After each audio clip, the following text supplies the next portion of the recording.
हर महादेव।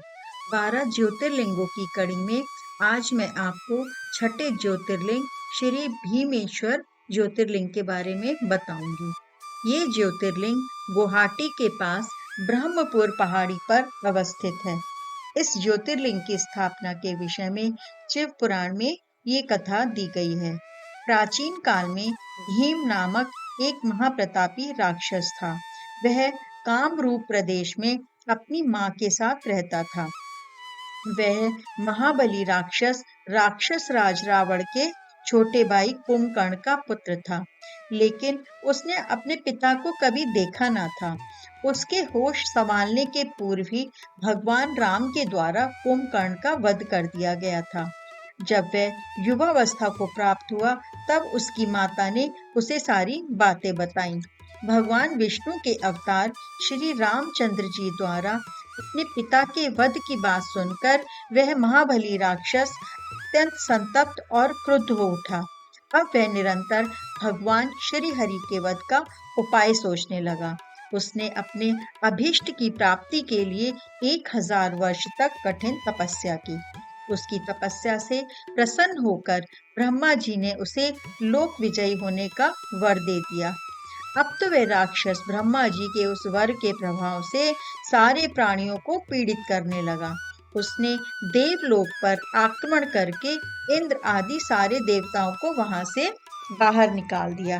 पूरे देवलोक पर अब भीम का अधिकार हो गया। इसके बाद उसने भगवान श्री हरि को भी युद्ध में परास्त किया। श्री हरि को पराजित करने के पश्चात उसने कामरूप के परम शिव भक्त राजा सुदक्षिण पर आक्रमण करके उन्हें मंत्रियों अनुचरों सहित बंदी बना लिया।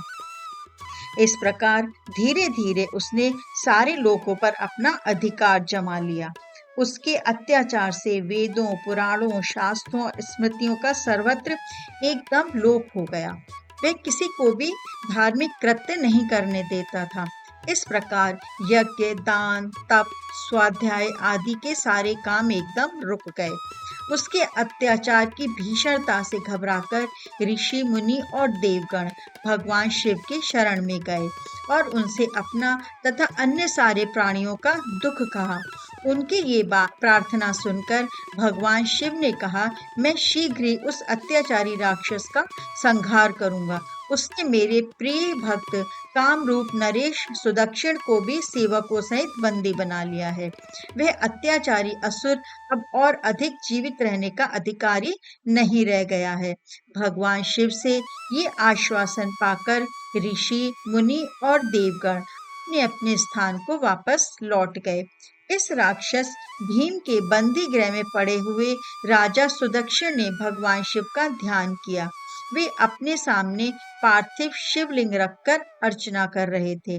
उन्हें ऐसा करते देख क्रोधोन्मुख होकर राक्षस भीम ने अपनी तलवार से उस पार्थिव शिवलिंग पर प्रहार किया, किंतु उसकी तलवार का स्पर्श उस लिंग से हो भी नहीं पाया कि उसके भीतर से साक्षात भूत भावन शंकर जी वहां प्रकट हो गए। उन्होंने अपने हुंकार मात्र से उस राक्षस को वहीं जलाकर भस्म कर दिया।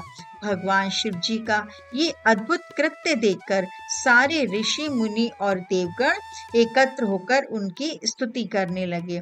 उन लोगों ने भगवान शिव से प्रार्थना की कि हे महादेव, आप लोक कल्याणार्थ के अब सदा के लिए यहीं निवास करें। ये क्षेत्र शास्त्रों में पवित्र बताया गया है। आपके निवास से ये परम पवित्र पुण्य क्षेत्र बन जाएगा। भगवान शिव ने उन सबकी ये प्रार्थना स्वीकार कर ली और वहां वे ज्योतिर्लिंग के रूप में सदा के लिए निवास करने लगे। उनका ये ज्योतिर्लिंग भीमेश्वर के नाम से विख्यात हुआ है। इसके दर्शन का फल कभी व्यर्थ नहीं जाता। भक्तों की सभी मनोकामनाएं यहाँ आकर पूर्ण हो जाती हैं। हर हर महादेव। अगर आपको मेरी कथाएं अच्छी लगती हैं तो कृपया मेरी कथाओं को लाइक, कमेंट और शेयर करें। इससे मुझे प्रोत्साहन मिलेगा। और अगर आपने चैनल को सब्सक्राइब नहीं किया है तो प्लीज़ सब्सक्राइब करें और बेल आइकन को भी दबाएं, ताकि जब मेरी कथाएं नई आएं तब आपको तुरंत सूचना मिल जाए। धन्यवाद।